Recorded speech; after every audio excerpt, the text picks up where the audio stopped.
see if I actually, I don't think I need that. Do I need that? I think my voice will carry. I don't like the sound of my voice in the microphone. So.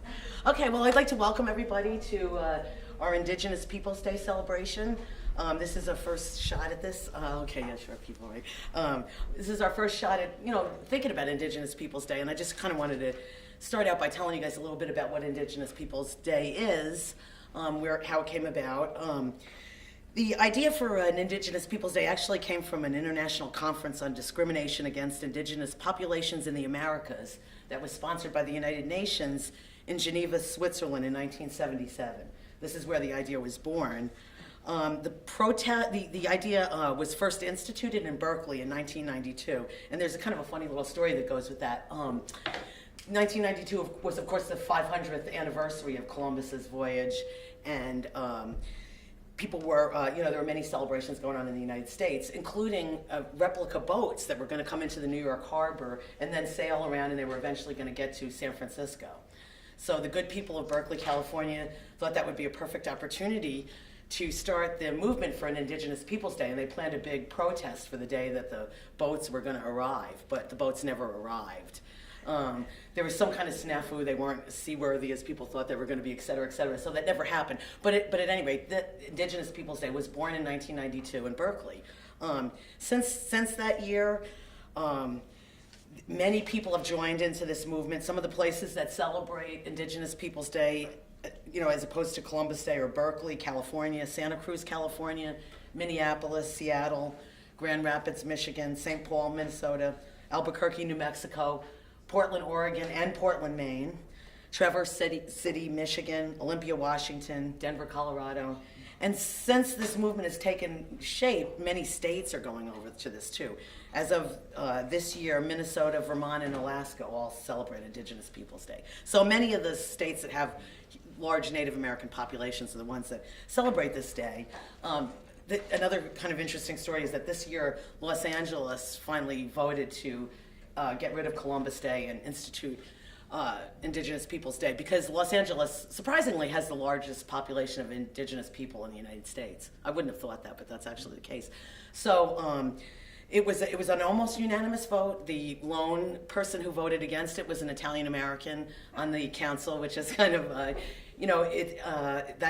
is the group of people that has the most objection to going over to Indigenous Peoples Day, because they see Columbus Day as kind of a celebration of Italian American contributions to our culture. And although my name is Squires, my married name is Squires, my maiden name is DiMartini. I am very Italian. I grew up in a very Italian household, first generation American. As an Italian American, I would like to say, just send out the message to all Italian Americans that we could pick a much better hero to have a day. So one of the things that Los Angeles did to try to make amends with the councilman that was upset about it was to create an Italian American Heritage Day in Los Angeles. So that is celebrated the same week as Columbus Day. So I think it's very. I think the movement is. I think this movement is a great movement. It's going to continue, and I hope it does. And I hope Italian Americans can come to see it as not a rejection of their cultural values, but as a rejection of colonialism. Okay, so that's just. I would start with those remarks. And our Big Read this year is Joy Harjo. That's one of the reasons that we're doing this. This is connected with the Adrian's Libraries and Poughkeepsie Big Read. Joy Harjo is going to be at the Boardman Road Library at 1 o'clock on Saturday, 1:30 on Saturday. So, you guys might be interested in going to see that. I believe next Friday, the Smoke Signals, which I'm going to show a couple pieces of tonight, is going to be showing at the Hyde Park Library. And, there's pamphlets in the back with all the Big Read events that are left. I've been distributing those at some of the Hispanic Heritage Month events, but, if you haven't picked one up, you might pick one up because there are a lot of other events that you guys might enjoy. Okay, so I'm going to start by showing a little piece of a movie, Smoke Signals, which is directed by Chris Ayres, and it's an entirely Native American cast, Native American director. A lot of people see it as one of the really seminal beginnings of Native American film, which is actually growing. So the reason I'm going to show this is Henry Rickey is going to be our first reader, and he's going to read a poem by Louise Erdrich that references John Wayne, and he'll talk a little bit about John Wayne, but I thought we could start by looking at a little piece of Smoke Signals that references John Wayne. So this is a poem entitled Dear John Wayne. It's by Louise Erdrich, member of the Turtle Band of Chippewa Indians, which is part of the Anishinaabe Indian group. And John Wayne, born in 1907, died in 1979, maybe the most important cowboy in Hollywood movies in the 20th century. Died of lung cancer, as a matter of fact. Okay, Dear John Wayne, August and the drive-in picture is packed. We lounge on the hood of the Pontiac, surrounded by the slow-burning spirals they sell at the window to vanquish the hordes of mosquitoes. Nothing works. They break through the smoke screen for blood. Always the lookout spots the Indians first, spread north to south, barring progress. The Sioux, or some other plains bunch, in spectacular columns, ICBM missiles, feathers bristling in the meaningful sunset. The drum breaks. There will be no parlance, only the arrows whining, a death cloud of nerves swarming down on the settlers who die beautifully, tumbling like dustweeds into the history that brought us all here together. This wide screen beneath the sign of the bear. The sky fills, acres of blue squint and eye that the crowd cheers. His face moves over us, a thick cloud of vengeance, pitted like the land that was once flesh. Each rut, each scar makes a promise. Do my best John Wayne voice here. It's not over, this fight, not as long as you resist. Everything we see belongs to us. A few laughing Indians fall over the hood, slipping in the hot spilled butter. The eye sees a lot, John, but the heart is so blind. Death makes us owners of nothing. He smiles, a horizon of teeth. The credits reel over, and then the white fields again blowing in the true-to-life dark. The dark films over everything. We get into the car, scratching our mosquito bites, speechless and small as people are when the movie is done. We are back in our skins. How can we help but keep hearing his voice? The flip side of the soundtrack still playing. Come on, boys. We got them where we want them. Drunk, running. They'll give us what we want, what we need. Even his disease was the idea of taking everything. Those cells burning, doubling, splitting out of their skins.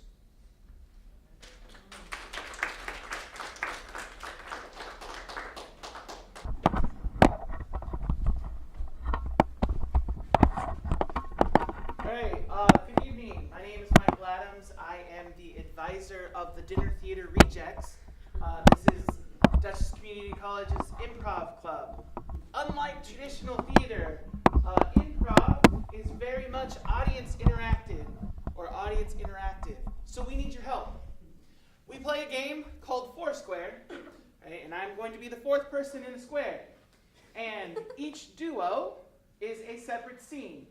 And we'll do a scene. Normally, I'm sitting in the audience and I will yell this out, but tonight I will just yell it out. When I'm bored of the scene or when the scene needs to move on, I shout out, right. Right. Okay. Okay. Then it's a new scene, right? Sometimes I might shout out left just to throw them off because we're directionally challenged. Here is where I need your help. There are 4 scenes, and I need audience suggestions. Because it's Indigenous People Day that we're celebrating, we would encourage you to make suggestions in reference to Indigenous people. So, relationship between the two of us. Brothers, what's our problem? Conflict. Over a girl. We're fighting over a girl? Okay. All right, Must be quite a lady. Let's make it in reference to Indigenous People Day. Another suggestion, conflict. Arguing over whether Columbus Day should still be celebrated. Okay. I like that a lot. I have a lot to say about that. New scene for these two lovely people. Mother and son, rather. Mother and son, what's their conflict? Generational gap. Generational gap. Okay. Son doesn't do what mom wants. Son doesn't do what mom wants. I'm mom. Okay, next scene. Grandmother and grandchild. Grandmother and grandchild. Okay. And Conflict. The grandchild refuses to learn her language. I like that. I like that. Very good. Okay. Hey, What's up, Grandma? good. I'm the grandma. Yep. Of course you are. However, final scene. Sisters. Yes. Okay, sisters. All right, I could do that. the age gap.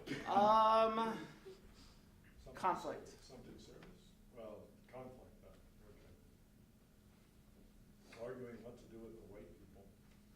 I'm down. Arguing what to do with the white people. I know exactly what we Okay. should do with the white people. Okay, I'm taking that. Okay. Recap. Why we should celebrate Columbus Day or not, like the debate. Okay, that's where we're okay. Yeah. So, brothers arguing about Columbus Day. Quickly. I'm mom. You're not listening to me. Okay. That's right. Go. You won't learn my language. Won't learn the language. Okay. Sisters fighting over what to do with white people. Sisterhood. All right, go. You see, I think a lot of people have a problem. They don't do this one thing that typically all education institutions introduce. It's called reading a book. And clearly people don't do it anymore. What's a book? Take out your phone for a second. I actually left my phone over there. Ah, you want, Okay, okay. I feel naked without my phone. Okay, Steve. What's a book? How do you spell that? Book. B-O-O-K. Okay. Try it. Come on, say it. B-O-O-K. Yes. So like be okay? No. What I'm trying to tell you is just like book as in book as has information in it, and you know there's plenty of reasons not to celebrate Columbus Day. So like the internet? Yes. the Because internet. I googled Columbus Day Okay. and they're like, it's a free day off. I don't think it's just that. No, not. This is what I remember about Columbus Day, and everything I learned in school is completely accurate. 1492, Columbus sailed the ocean blue. Didn't he like discover America? He's a voyager of anything. But let me just clarify something. Look up an academic journal about Columbus. Ooh, that's a big word. Right. Academic. So, you want to explain to me why you're not listening to me? Sorry, I was listening to Green Day. Oh my God, such an American idiot. What? You're listening to Green Day, America Idiot. America is like one of their best songs. No, like I actually wanted to talk to you. That's why, no, oh my God. What are you doing? Right.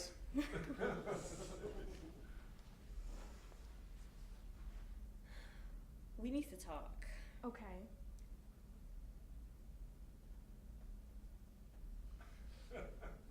Talk. Supposed to be old and wise. Why am I not getting anything here? Yes, but we've been working on my language together. Your ancestors' heritage. It's a lot. Talk. Tell me what you've learned.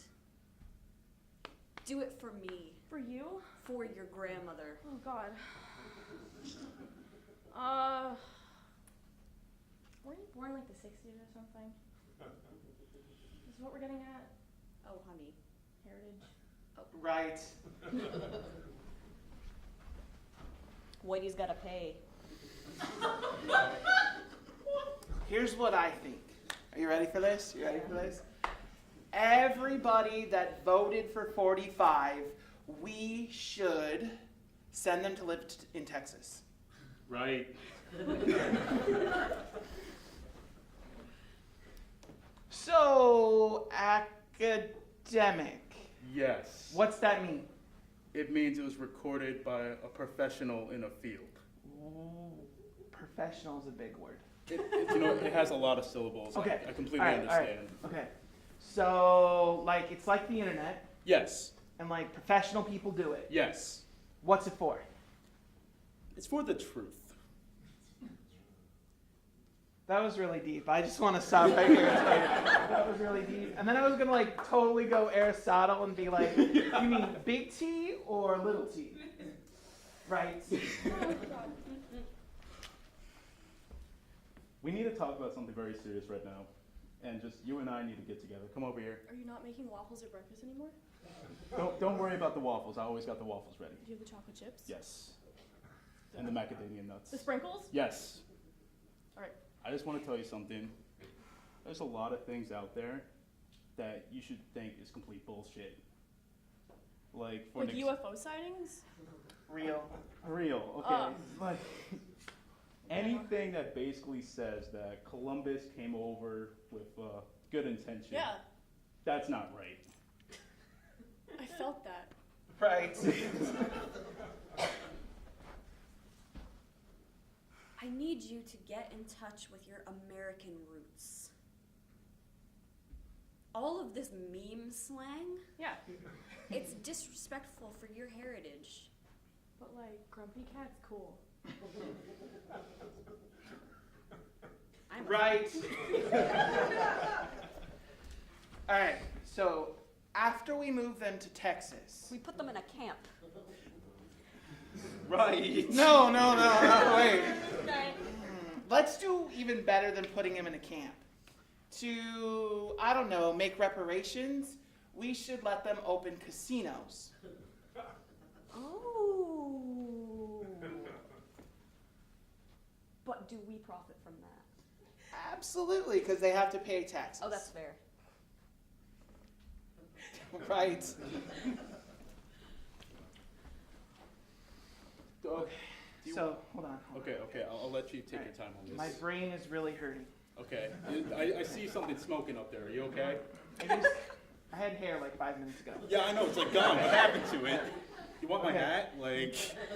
Alright. So, are you trying to tell me before the internet, Yes. they like printed stuff out Yes. and they fact checked stuff? Yes. That's what I've been trying to tell you all this time. That's a lot of work. Good things usually take a lot of work. Yeah, I thought, okay, alright. So, like, phones were invented, like, Google was invented, so, Okay. Yeah. like, what's the point of school? What's the point of school? Because seriously, like, all I have to do is pull out my phone and Google it, and the answer is there. Yeah. Like, I even have sources. Wikipedia. Right. Thank you. So what are you doing? Yeah, I saw your username on that. What do you call it? MyFace. And I'm just wondering why is it like I'm R for real semicolon winky? I don't even know what you're saying. Like, Because I'm R for reals, dude. you're for real. Yeah, I'm for realsies. But what are those face things that you're posting? They're called emojis, Mom. What's in Right. emoji?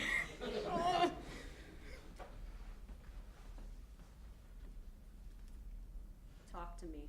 We've been at this for 6 hours. Yeah, but you're not talking right, so. Right. Okay, so we're gonna tax the casinos. Oh, I thought you said we were gonna tag the casinos. That's the same thing. The government's watching everybody. We all know that. Count the cameras. What are we gonna do next? I don't want to be really offensive of what I think we should do. Well, we get a wall. Okay. We take all the white people. Okay. We put them in Texas. We build a wall around Texas. Okay, right. Let me guess what we're supposed to do. And we make them pay for it. Yes. That sounds genius. I know! All right, and that's Foursquare. We have time for one more quick game. We always like to be of service to our community, so we're going to offer you some advice. Unfortunately, it is the Improv Club, so Jesse right here will be offering good advice. Lexi, switch. Yep. Chris will be offering bad advice. Lexi, our sweet little innocent child, will be offering ugly advice. So what do you need help with? Any question goes.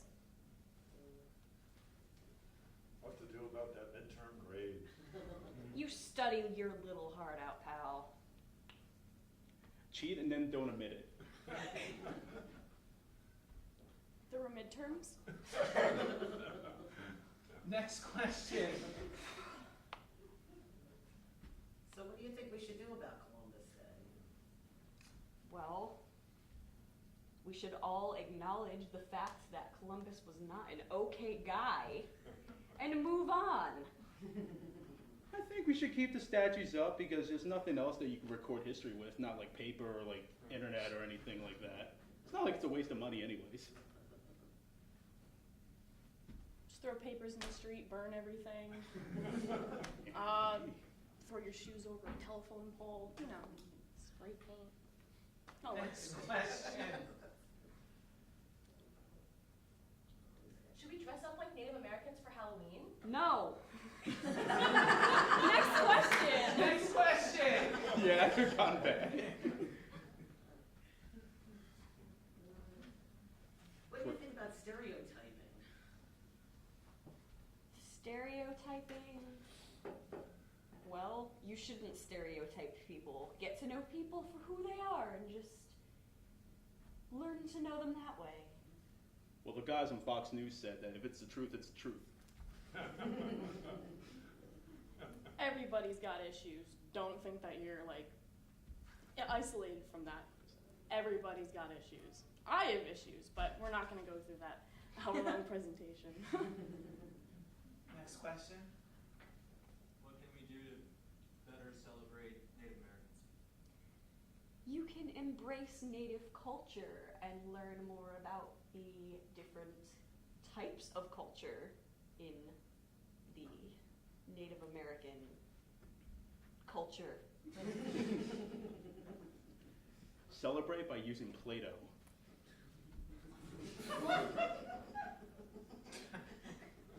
I'm being serious. Like, Play-Doh's pretty fun. You know,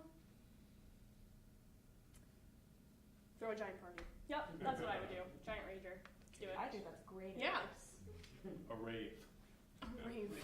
Native rave. Glow sticks. You have It's a in. question?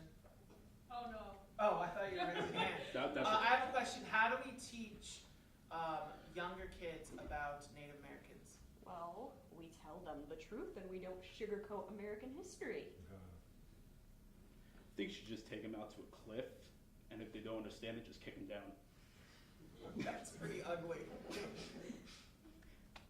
You walk into class, you chuck their phone in a box. Silence, of course. Pull down your slideshow. Just be real with them. That's all anyone's asking for. Last question. Make it good.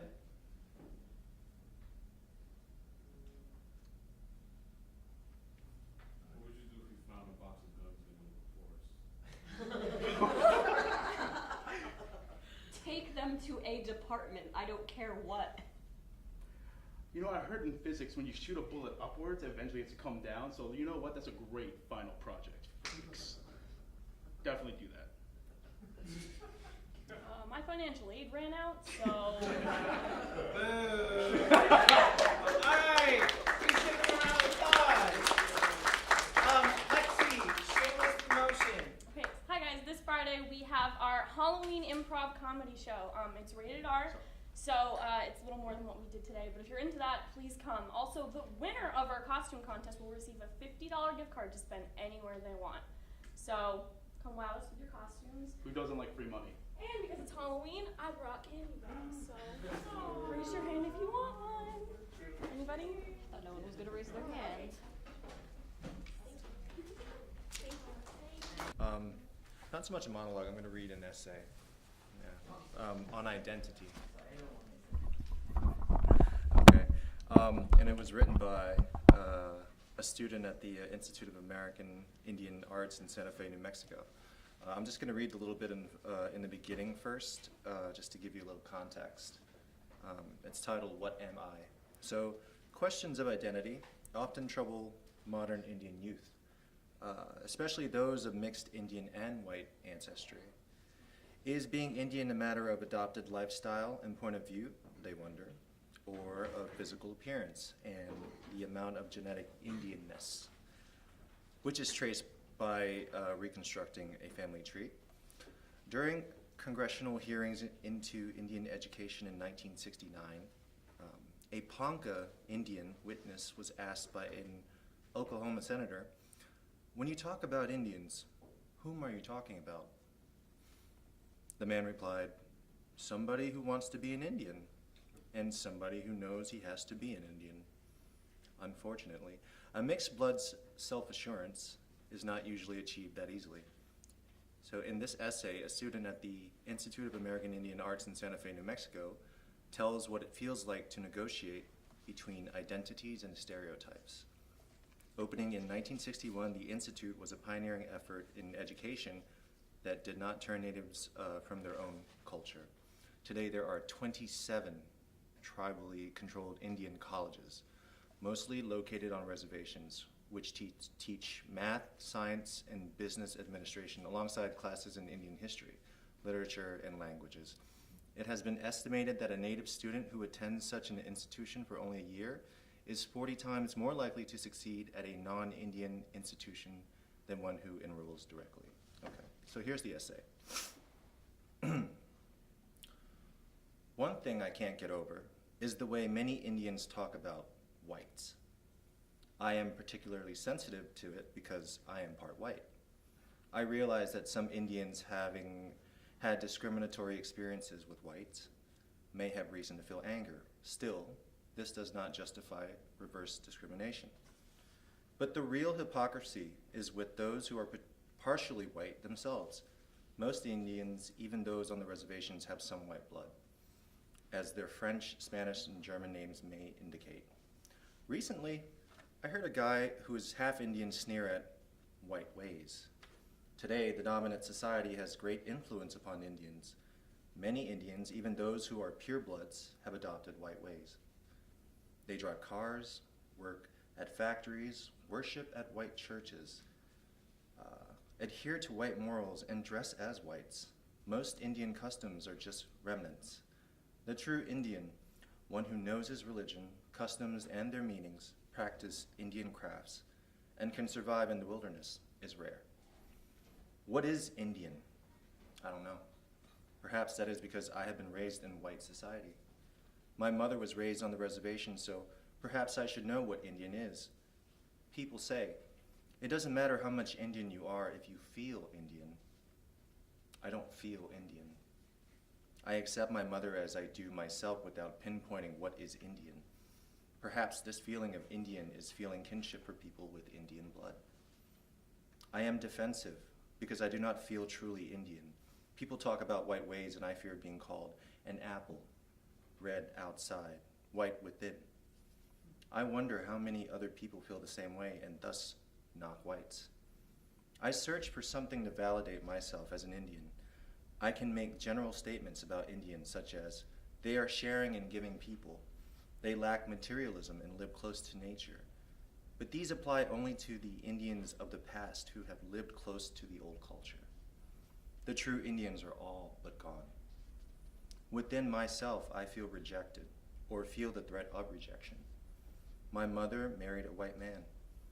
Her family wanted her to marry an Indian. My aunt excludes my father from the address on her letters. As the offspring of such a marriage, I am in a precocious position. I feel like an outsider. When I was growing up, I feared being rejected for my dark skin. I saw drunkenness and poverty when I visited the reservation during the summer. I wanted to be accepted in white society with Donna Reed mothers and modern homes. I was ashamed of being Indian. My white relatives talked about Dagos in reference to Latin Americans and Italians. They are dark, and so again I felt defensive about my skin color. As a half-breed, I was not fully accepted by either set of relatives. In the TV commercial society, where whites reign, any deviant color was inferior. I set out to prove that I was white. I believed in good grades, popularity, etc. Now, I am tired of that, although these expectations will haunt me.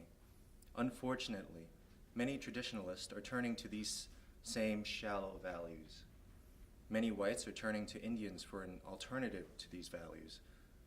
Where are the Indians who still have an answer and are willing to share their wisdom with those who listen sincerely? Probably most Indians will adopt materialistic values, but an alternative should be available for those who want it. This was written by Anonymous. Thank you. This one is the one that references basketball, so I'll start that. When I was 12, I shoplifted a pair of basketball shoes. We could not afford them otherwise, but when I tied them on, I found that I couldn't hit a shot.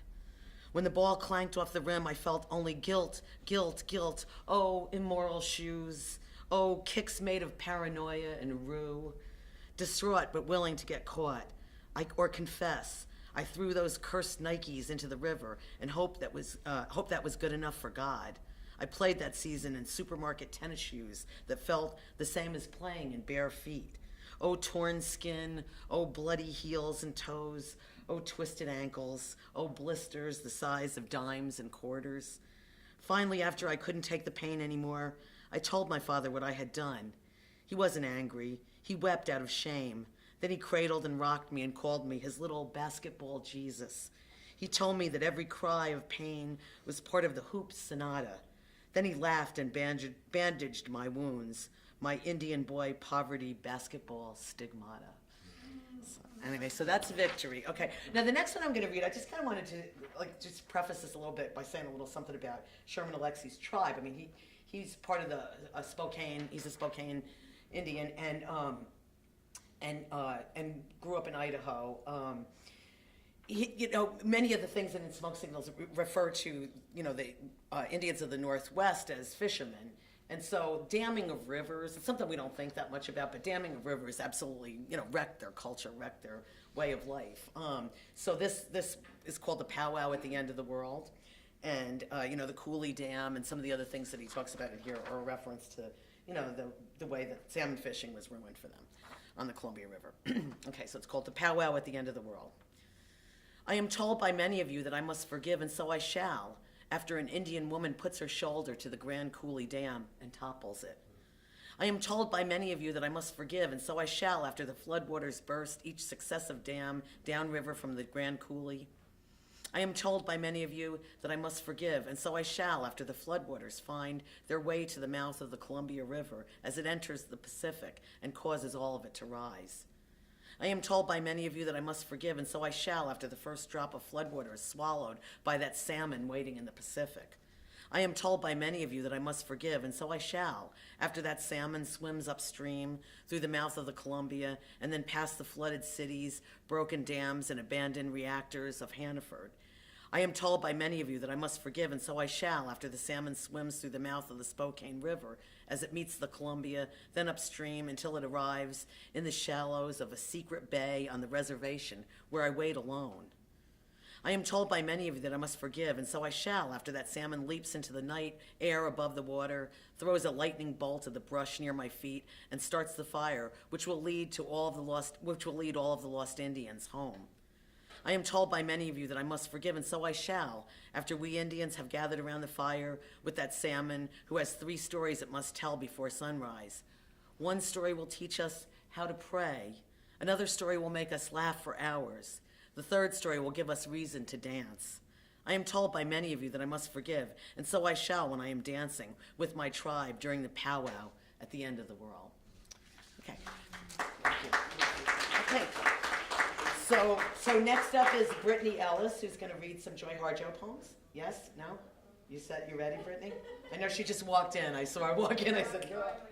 You know, I want to say before she starts, this is the book. She's going to be reading from the book that is the actual Big Read book, and I've got a copy of that if anybody wants to look at it. So I am going to read Perhaps the World Ends Here by Joy Harjo. The world begins at a kitchen table. No matter what, we must eat to live. The gifts of earth are brought and prepared, set on the table. So it has been since creation, and it will go on. We chase chickens or dogs away from it. Babies teethe at the corners. They scrape their knees under it. It is here that children are given instructions on what it means to be human. We make men at it. We make women. At this table we gossip, recall enemies and the ghosts of lovers. Our dreams drink coffee with us, and they put their arms around our children. They laugh with us at our poor falling down selves as we put ourselves back together once again at the table. This table has been a house in the rain, an umbrella in the sun. Wars have begun and ended at this table. It is a place to hide in the shadow of terror, a place to celebrate the terrible victory. We have given birth on this table and have prepared our parents for burial here. At this table, we sung with joy, with sorrow.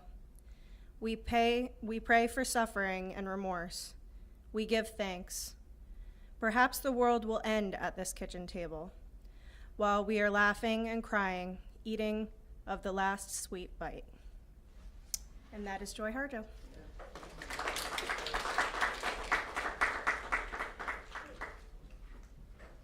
Okay, the next person up is Jamie Matias, and she's going to read Simon Ortiz's poem for us.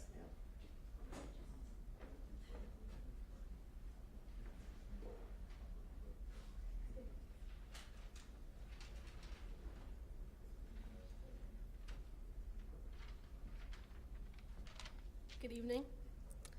So, Simon Ortiz is a renowned writer and poet who belongs to the Acoma Pueblo tribe. Aside from being a key figure in the Native American resistance movement, he's also the recipient of numerous prestigious awards, like the National Endowment for the Arts Fellowship. He continues to be a writer, and he lives on the Acoma land still, but he also works as a professor of Native American literature at institutions like the University of Toronto. I'm going to read his poem called My Father's Song. Wanting to say things, I miss my father tonight. His voice, the slight catch, the depth of his thin chest, the tremble of emotion, and something he has just said to his son, his song. We planted corn one spring at a coup. We planted several times, but this one particular time, I remember the soft, damp sand in my hand. My father had stopped at one point to show me an overturned furrow. The plowshare had unearthed the burrow nest of a mouse in this soft, moist sand. Very gently, he scooped tiny pink animals into the palm of his hand and told me to touch them. We took them to the edge of the field and put them in the shade of a sand-moist cloud. I remember the very softness of cool and warm sand and tiny alive mice, and my father saying things.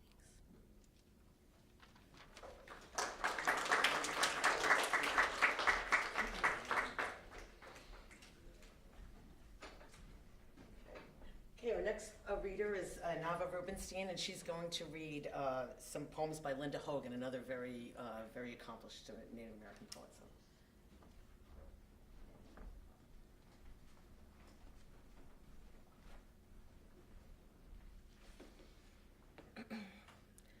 We had been together for so very long. You willing to swim with me just last month. Myself merely small in the ocean of splendor and light, the reflections and distortions of us. And now, when I see the man from British Petroleum lift you dead from the plastic bin of death, he with a smile, you burned and covered with red-black oil, torched and pained. All I can think of is I loved your life, the very air you exhaled when you rose.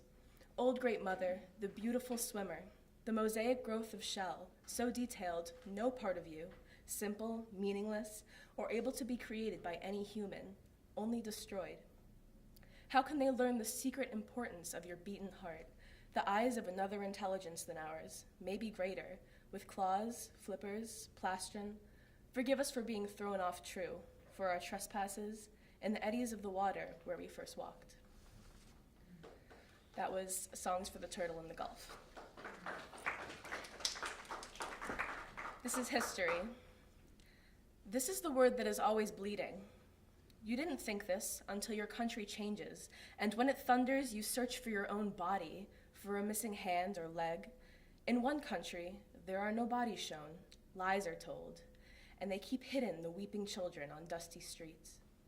But I do remember once, a woman and a child in a beautiful blue clothing, walking over a dune, spreading a green cloth, drinking nectar with mint and laughing beneath a sky of clouds from the river near the true Garden of Eden. Now, another country is breaking, this holy vessel, where stone has old stories and the fire creates clarity in the eyes of a child who will turn it to hate one day. We are so used to it now. This country where we do not love enough, that country where they do not love enough, and that. We do not need a God by any name, nor do we need to fall to our knees or cover ourselves, enter a church or a river. Only do we need to remember what we do to one another. It is so fierce what any of our fathers may do to a child, what any of our brothers or sisters do to non-believers, how we try to discover who is guilty by becoming guilty, because history has continued to open the veins of the world more and more, always in its search for something gold.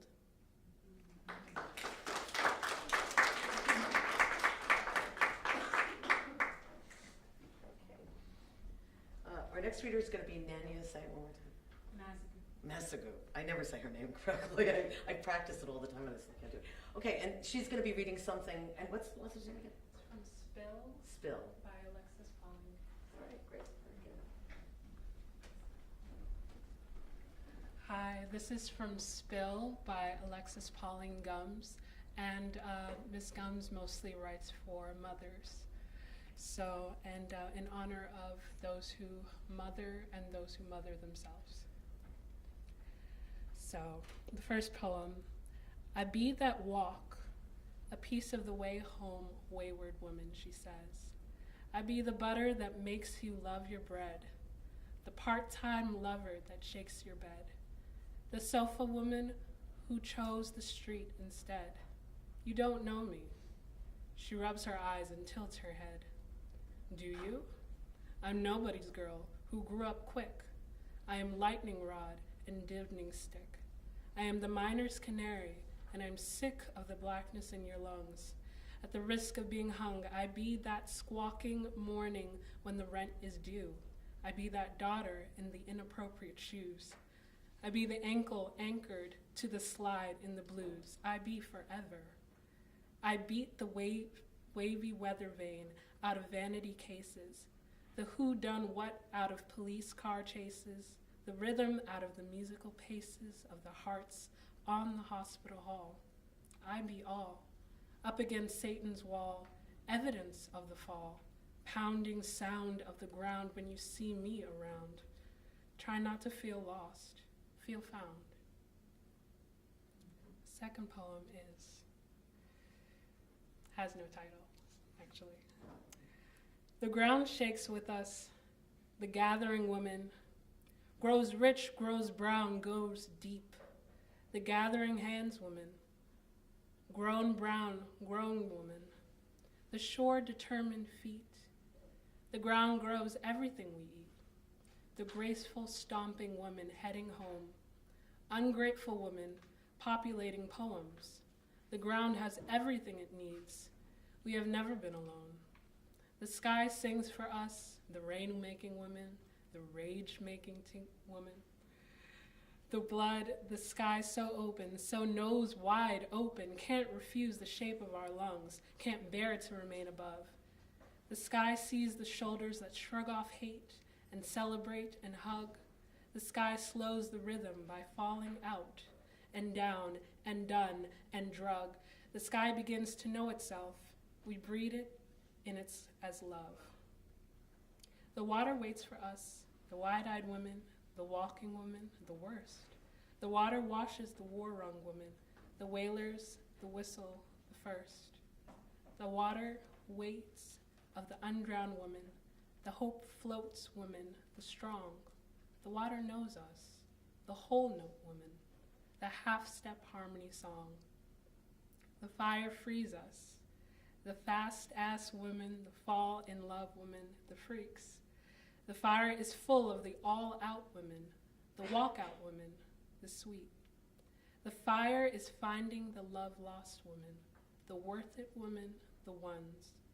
Fire is blazing the brash blues woman, the black-eyed woman, the wiry woman with guns. The fire is becoming the sun. Our work here is not done.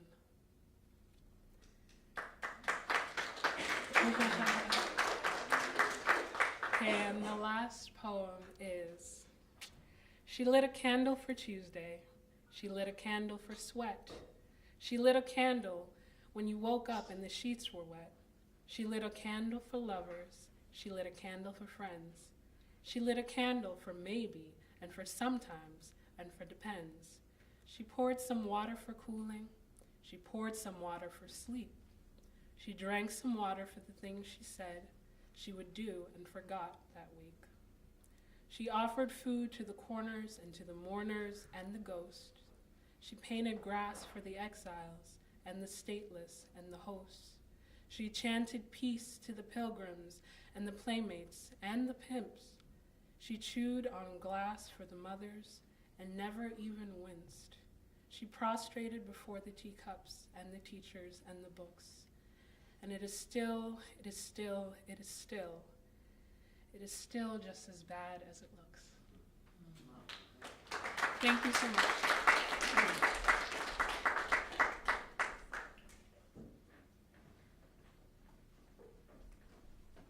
Okay, so our next reader is Cheyenne C., and we're very happy to have her here. She was part of the Masquers Guild and is an alumni. It was very nice of her to come, so thank you, Cheyenne. She's going to read Leslie Marmon Selka. Hello. I wanted to say a few things and kind of preface the poem I'm about to read first. You've been showing clips from Spoke Signals, which is one of very few films that actually represent Native Americans appropriately, especially how they are now and not when they were living in teepees and things like that. So I really encourage everyone to watch the documentary Real Injun, Reelinjun. It kind of talks about how misrepresented Natives have been in film when it started and up till now, and all the people that kind of push to have them represented correctly. And to preface the poem I'm about to read, it's called Ceremony by Leslie Marmon Silko. Natives are very based in an oral tradition, so a lot of their culture is about poetry and storytelling. And with that comes their language. And I had mentioned to the Masquers Guild about how the granddaughter is refusing to learn her language. And it's something that's really important to Natives because when white men came, they took them and they put them in schools and they made them cut their hair and they made them speak English. And language is a huge part of any culture. So if they lose their language, they lose a large part of themselves. So there's the Miss Navajo pageant, and the Miss Navajo pageant is not like the pageants that we see here where there's a bathing suit thing and like all that stuff. It's really about embracing Navajo culture and that tribe, and so a lot of the categories are about learning to kill a goat and prepare goat and learning to make tortillas, and their interview session, the girls must speak the Navajo language back, so that's a huge part of it, and if they cannot respond in their language, they get deducted points and things like that. So they're trying to keep it alive. So this poem is called Ceremony. I will tell you something about stories, he said. They aren't just entertainment. Don't be fooled. They are all we have, you see. All we have to fight off illness and death. You don't have anything if you don't have stories. Their evil is mighty, but it can't stand up to our stories. So they tried to destroy the stories. But the stories cannot be confused or forgotten. They would like that. They would be happy because we would be defenseless then. He rubs his belly. I keep it in here, he said. Here, put your hand on it. See, it is moving. Thought Woman is sitting in her room, and whatever she thinks about appears. She thought of her sisters, and together they created the universe, this world, and the 4 worlds below. Thought Woman, the spider, named things, and as she named them, they appeared. She is sitting in her room thinking of a story now. I'm telling you the story she is thinking. Thank you.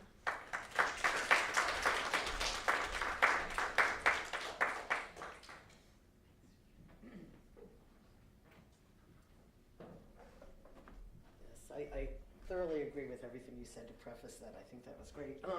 You know, the next reader is Isabella Bekovic, and she is going to be reading, actually, before she comes up, I just want to say one thing that I forgot to say earlier.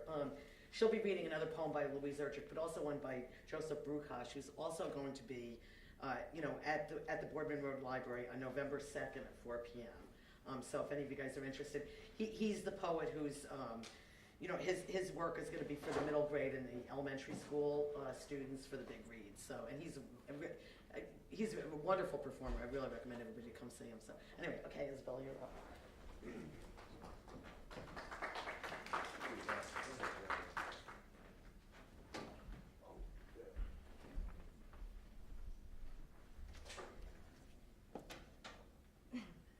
So the first poem I'll be reading is I Was Sleeping Where the Black Oaks Move.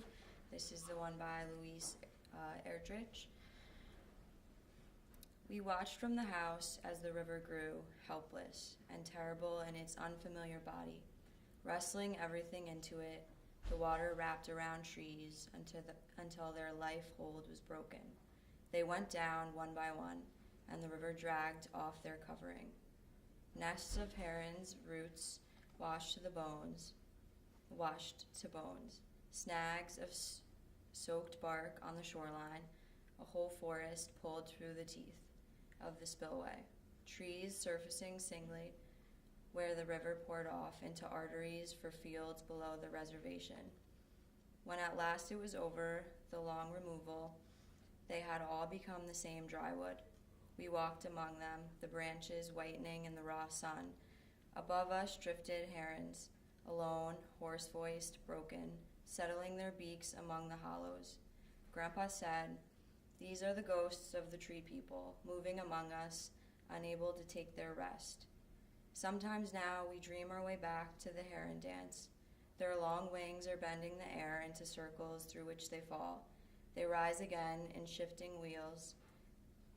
How long must we live in the broken figures their necks make narrowing the sky?" And then the second one is Steel by Joseph.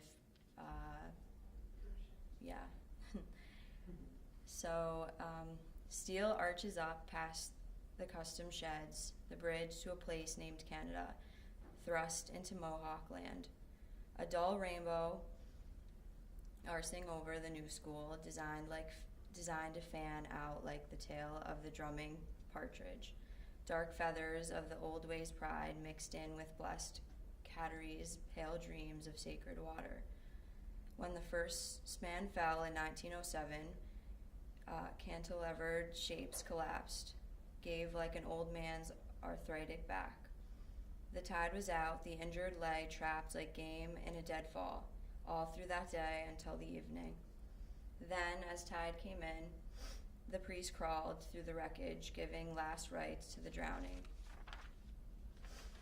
Floating on, the cable lifts, girders swing and sing in sun. Tacked to the sky, reflecting wind, long knife blade mirrors, they fall like jack straws when they hit the top of the big boom's run. The cable looped, the buzzerman pushes a button, red as sunset. The mosquito whine of the motor whirs bare bones up to the men who stand on an edge, defined on either side by a long way down. Those who hold papers claim to have ownership of buildings and land. They do not see the hands which placed each rivet. They do not hear the feet walking each hidden beam. They do not hear the whisper of strong clan names. They do not see the faces of men who remain. Unseen as those girders which strengthen and shape.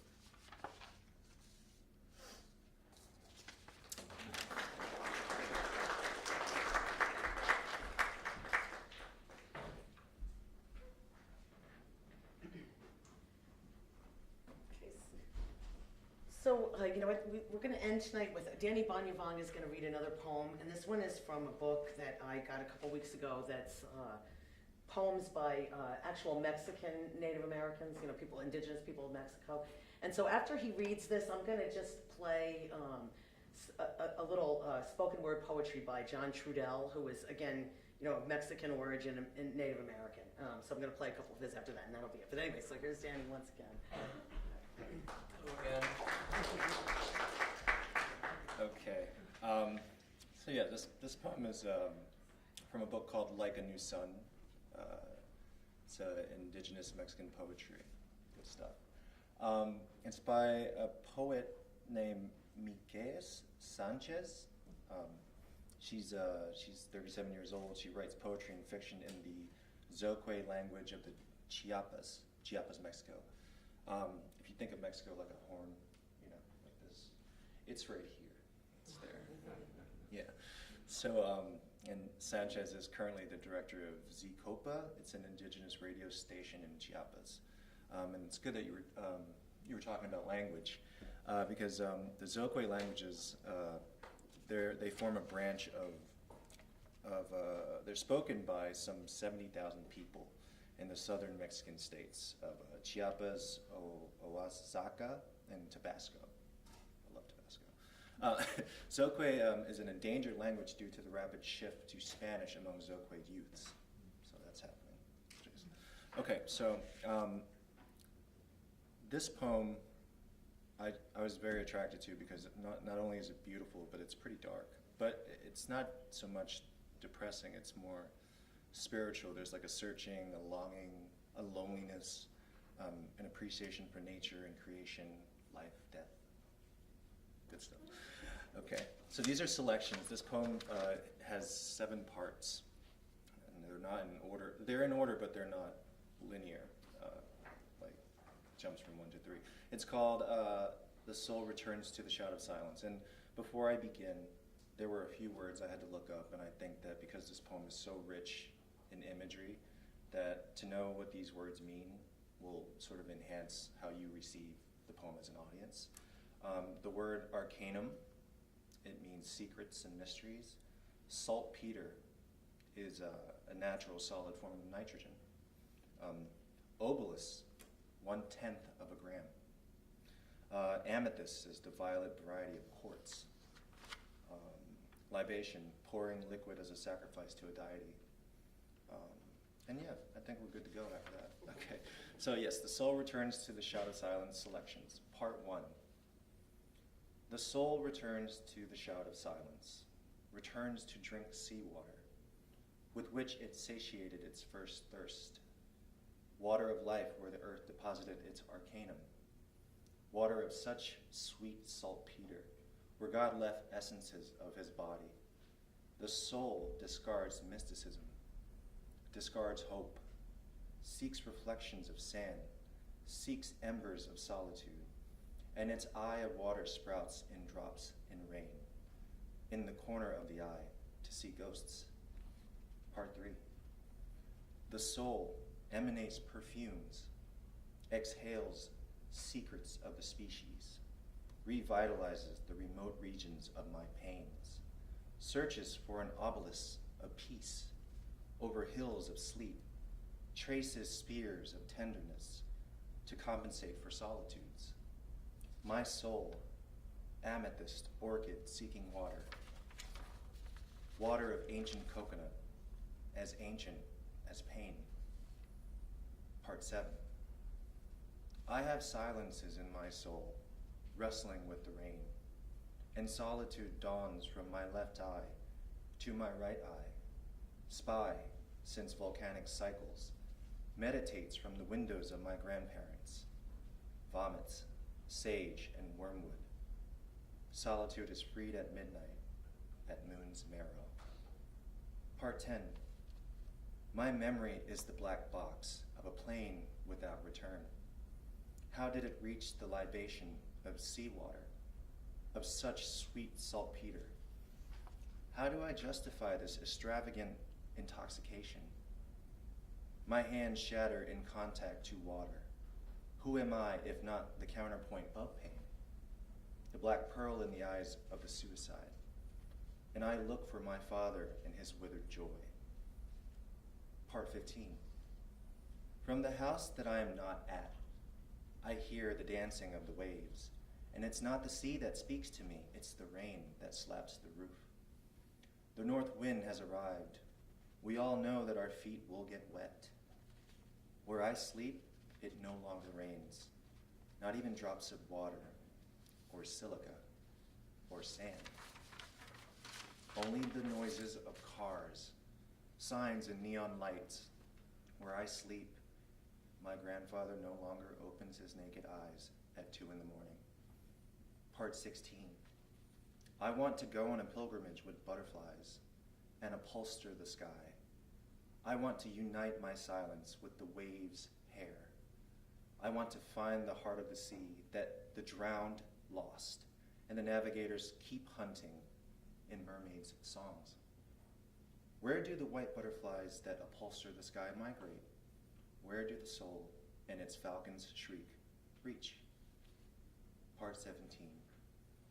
My soul is the last agony of the regretful suicide, the pitcher that filled with rain on October afternoons, the water of the well where time lives and its marine monsters. I am the chimera of Marble's secrets. I seek my heart in the 5th game of lethargy. I seek that lost dream of my ancestors, this solitude of dying life in each kiss of the wind. Thank you.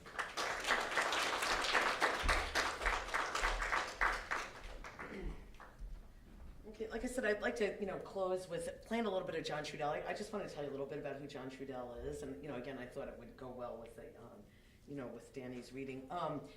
John Trudell died just a few months ago, but he was a Native American activist. He was part of the American Indian movement in the 1960s. He continued to be an activist until his death, and he did a kind of performance poetry, and he did a circuit with I think it was Bonnie Raitt and Jackson Browne for a while when they were protesting nuclear plants opening in various places in the country. He performed, and there's actually a very good documentary about him called Trudell, which was actually directed and produced by, I think it was directed, but I know it was produced by Robert Redford, and he was a big part of the Sundance Film Festival. I forgot to say earlier that Smoke Signals was actually one of the, I think it was the initial winner of the Sundance Film Festival, which is Robert Redford's indie film festival. So he is also, and I just wanted to say, if you get a chance to see Smoke Signals, John Trudell is actually in it. He is the disc jockey at K-Res Radio. So if you get a chance to see the film, he's in it. He's also in, several other movies. If you've ever seen the movie Thunderheart, which is another really good movie about Native Americans, he plays the guy that the FBI is looking for, who, just makes a few cameos and running through fields, running away from people in it. But he was actually quite a good actor. And his poetry is kind of radical, but I thought, we'd end with a couple of those just to have this sort of more political voice. I mean, some of these things that these guys have talked about or read tonight have had a lot of political implications. But these are, very overtly political. And the last thing, so I'm just going to play a couple of these. I want to thank everybody for coming too. And, I just wanted to say one other announcement before we go. We're starting a new club at Dutchess called Cultures Connected. And we're going to have our first meeting. The 2 people that are responsible, Miriam and Sabrina, are in the back. You can ask them if you have any questions about it. But we're going to meet on Friday at 4 o'clock in the English department, in that big table in the middle of the English department there. So if anybody is interested in coming and joining, please come and see us. So I'm going to try to make this work. I hope, you know, I haven't had any technical difficulties so far, so I'm sure this is going to screw up because that's just what happens. But anyway, so these are 2 poems by John Trudell. Was going to be here. They weren't able to be here tonight, but I think I'd like to just everybody to give a hand for my very wonderful students from the Writing Center who all stepped up and came to give this. So thank you guys for coming, and you know, let's try to get the school to honor Indigenous people next year, Indigenous Peoples Day. That's something that we can work on. Yeah, snap, snap. Okay, yeah, you guys. Okay, great. Thanks for coming.